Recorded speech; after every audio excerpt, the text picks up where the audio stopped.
We're here on Smells Like 90s Rock, and tonight we're celebrating the year that is considered by music experts and 90s music fans alike to be the best year of 90s music, 1991.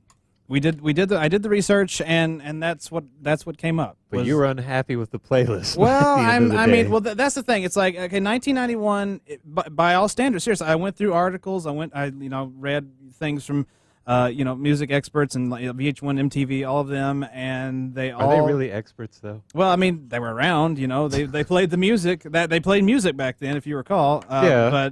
But and then people like music journalists and people like that. I also read some of those, and it wasn't unanimous, but the majority ruled that 91 was still the better year. So that's what I'm going with. But I will say that it's highly debatable.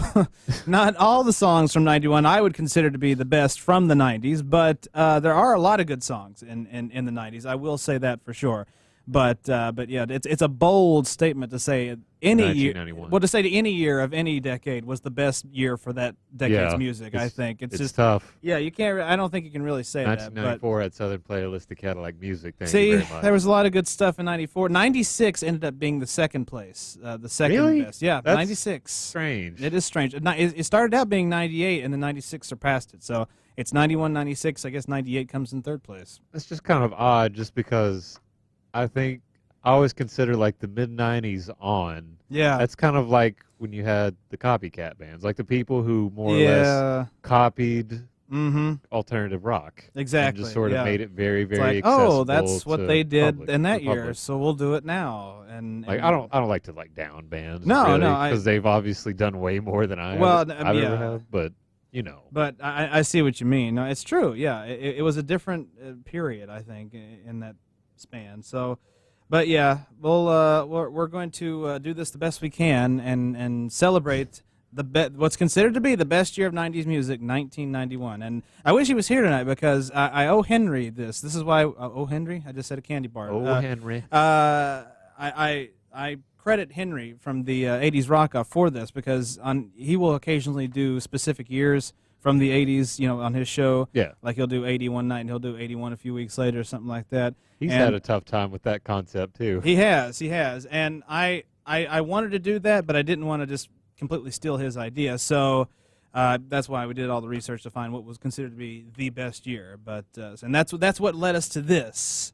That's what led us here. Not bad. To the best, to 1991, the year. I feel like most of the music journalists probably credit 1991 as the best year in 90s music because of the song track that we just you played. just heard. Yeah, that's probably why, exactly.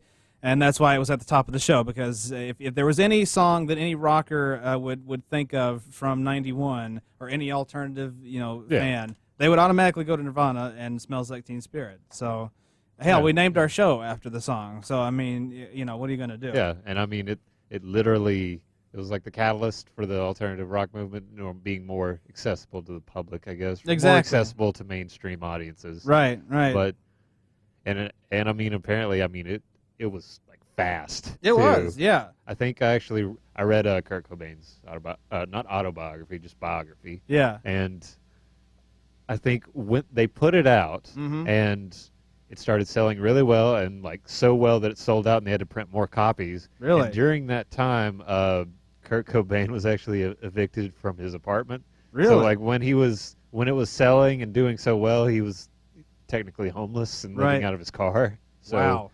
Yeah, just to kind of show you what that song more or less did for Nirvana's, I guess, I don't know.